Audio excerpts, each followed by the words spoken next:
What's going on, guys? Welcome back to another TOG video. Now, I wanted to make a video because I noticed that the Prydwen tier list, it looks a lot better now.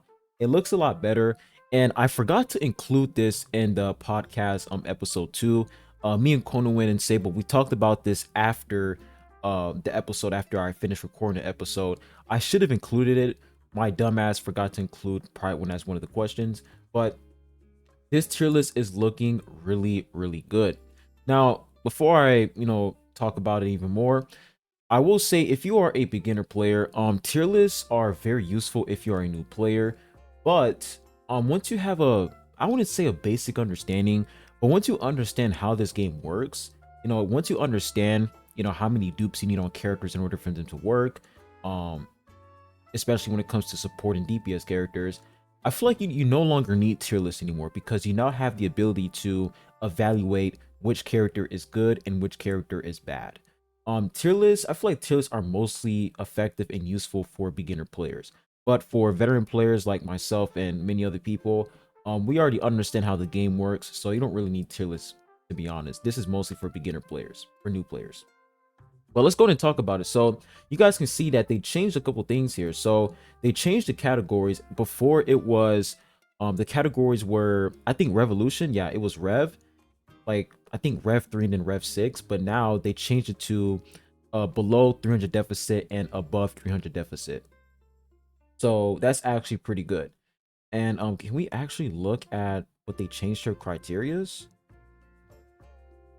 I don't think. Wait, it says when it comes to Revolution, for every character, we're assuming a different investment threshold that unlocks their strongest power spikes. But showing it on the tier list will introduce too big visual clutter. Thank you. Okay, so instead, head to the sheet made by Konowin and the investment tab. Here you will find the info. Nice. So they decided to move the Revolution information to the investment tab, which is pretty good. And Konowin also made he made this sheet right here. You guys can come over here and you guys can check out this comprehensive guide that Konowin created, which is really good. So that's actually pretty nice. They're pretty much like optimizing their website. They're optimizing information in the TOG category, which is really good. So when we take a look at double S tier, so they put Albelda in double S tier, and they also put Trauma Ray as well. Now here's my thing. They put 0 dupes right here, and I do feel like Albelda, like, she is literally like by far the most cracked support unit in the game. As long as you put her with any character, that character will be insane. Like, she's just crazy. Invincibility frames, insane damage boost. She's a powerful character. But I feel like a maxed out Albelda is leaks. Like, she is insanely broken compared to a 0 dupe Albelda. So putting 0 dupe Albelda in SS tier, I feel like they should just remove that 0, and they should just put they should just take out the 0. Just take out the 0 and leave it at that. For like really similar to White, where White, they just put White in SS tier because he is cracked. He's like the most broken warrior DPS unit in the game. So I feel like they should do the same for Albelda as well. You don't have to put 0 dupes. She's just broken, period, in the story. Now when it comes to Egen, they put Egen in S plus tier. Understandable. I mean, he's not on the same tier. I feel like Albelda and Egen, that's why I said, like, instead of them putting like elements as categories, they should put like DPS, tank, warrior. I mean, no, DPS, tank, support, healer in a debuffer category. I feel like they should do something like that, very similar to the Honkai Star Rail tier list. They should do something like that instead of putting like an elemental elements as categories. I feel like putting classes instead, like tank, warrior, assassin, range, and stuff like that. I feel like it's a lot better. But I mean, you can already look at it through here, like warrior category, SS tier. I guess you can use this. Yeah, you can use this. That pretty good. But yeah, overall, the tier list looks really good. Now, we'll take a look at Yuri. Now, I did hear that Yuri, she's not really good, to be honest. Without the bugs, she's not really that crazy. Maxed out, she has potential, but without max dupes, she's not that insane, which is unfortunate. I mean, let's be honest. As soon as I saw that she was a warrior character, I was like, yeah, she's cooked. Warrior characters, they're just underwhelming. The only one that's not underwhelming is White. If a warrior character's base kit is not crazy, then there's just no hope for that character because their revolution is dog shit. So their base kit has to be good. And White, his base kit is really, really good. So therefore, that's why he's like the strongest warrior character in the game. And then we also have Alice right here. Now I did hear for Alice, one of the biggest issues with this character is that she has this animation where she's like in this sniping mode and there's like a red laser. And when she's aiming at one enemy, she can't use her ultimate. I think that's like the biggest downside with Alice. It's like when she's in this sniper mode, when she's aiming at the enemy, she can't use her ultimate. You have to wait for that animation to end in order for it to actually use ult. So I will say, Alice, she's still very strong. I used her. I have like 3 red stars on her. She's very powerful, but that animation issue is definitely an issue. What the fuck was that? Animation issue was an issue. But the animation for one of her active skills definitely messes up her special skill. So yeah, that's the reason why they put her in S tier, which is understandable. Revolution Bomb. Now, for Bomb, there's like a lot of debates going around of people saying, you know, Bomb is like the best blue element DPS unit in the game. And here's the thing. So I don't have the character, so I had to ask other people about, you know, Bomb. So, you know, me and Kono, when we talked about this, and Prydwen pretty much said that Bomb, he's like a very powerful debuffing unit. If you can think about it, he's like a powerful debuffing unit, which makes sense because he has defense decrease. Like when we take a look at his kit, let's come over here to blue element. Where is he at? Where's he at? Where's he at? Bomb. All right, there he is. So you guys can see like he has defense shred, which is very, very good in this kit. You guys can see right here, it says reduces the enemy's defense by 30%, max 8 stacks. Very, very powerful. So I will say, if you use Bomb with Duan, Duan is going to deal insane damage. Like the team comp that I'm currently using right now for my Duan is Escanor as tank, Albelda.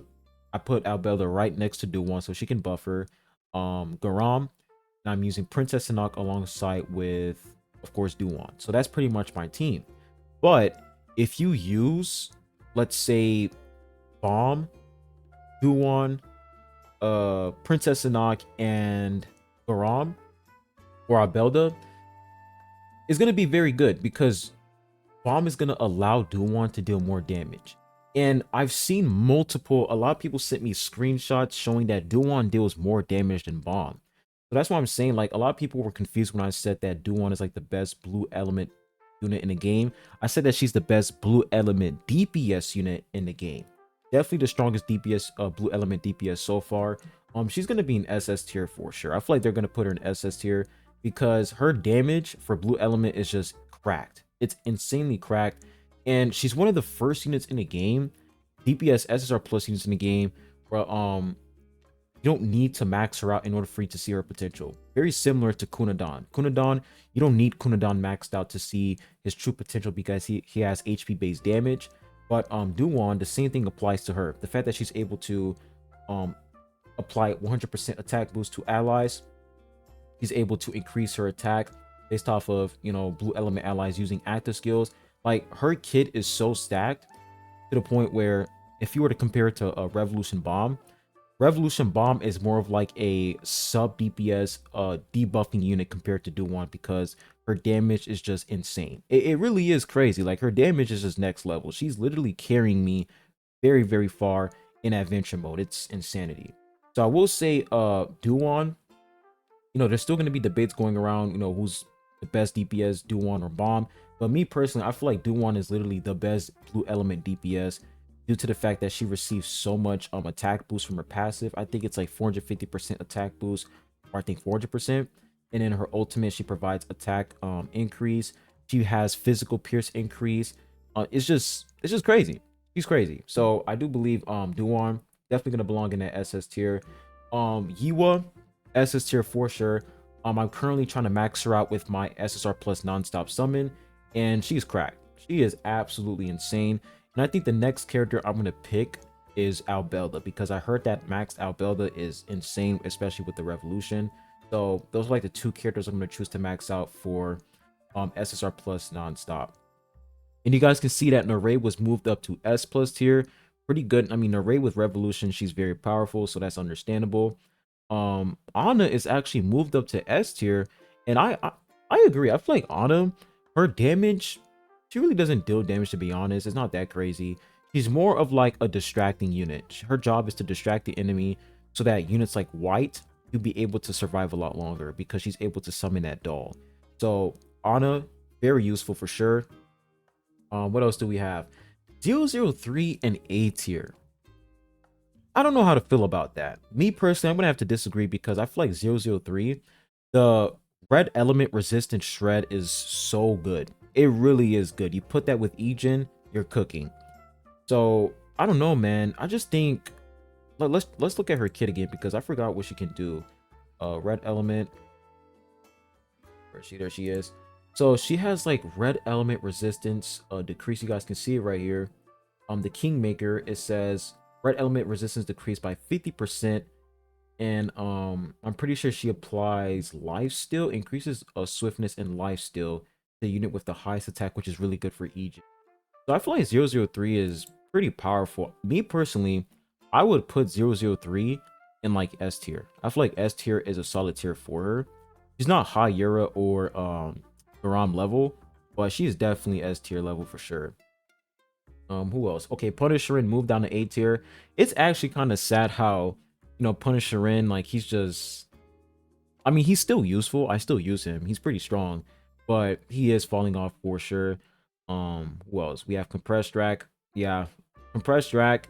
I do agree that Compressed Rack is definitely in that B tier because he dies way too fast. He dies way too fast. Very, very squishy. Yeah, Compressed Rack in B tier.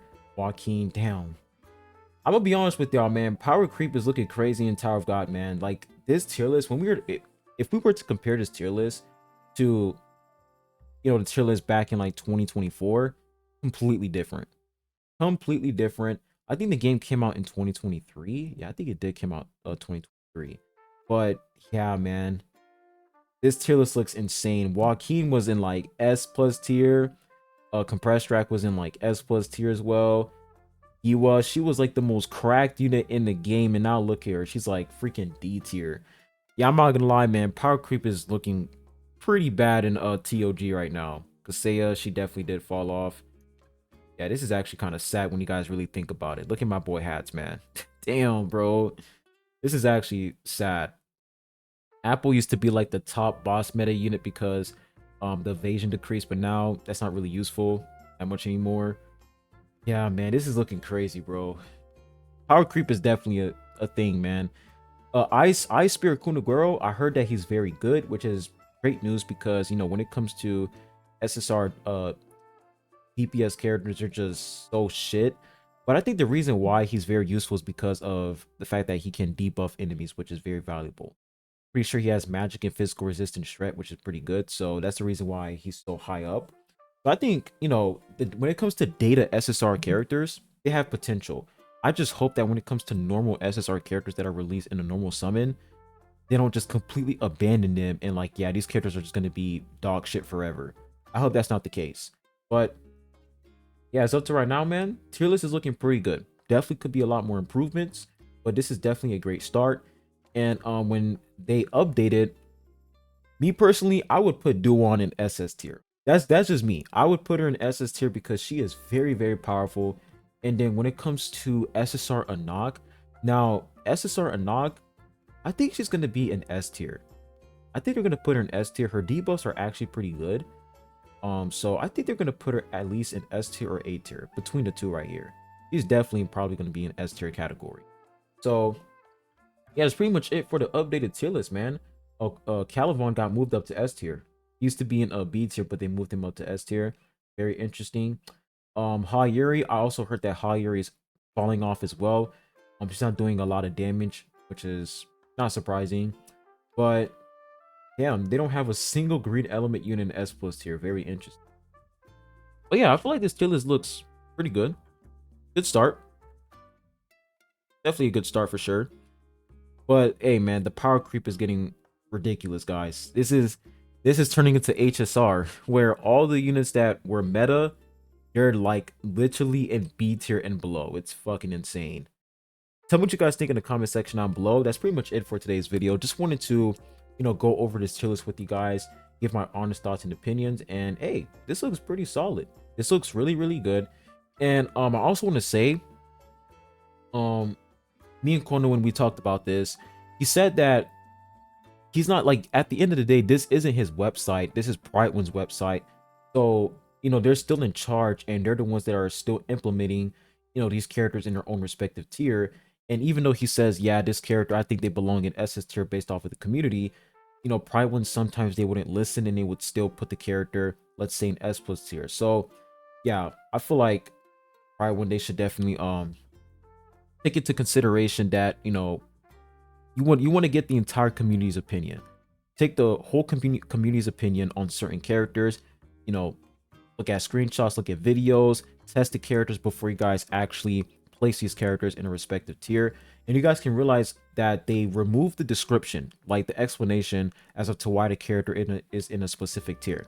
And I think that's good, because before they would just put reason will be updated soon or reason will be implemented later. They never put the reason why they put that character in SS tier, S+ tier, whatever.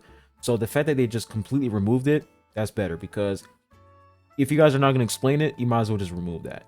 But overall, tier list is looking a lot better, and yeah, looks very interesting. But hope you guys enjoyed the video, and I'll be seeing you guys soon. Peace.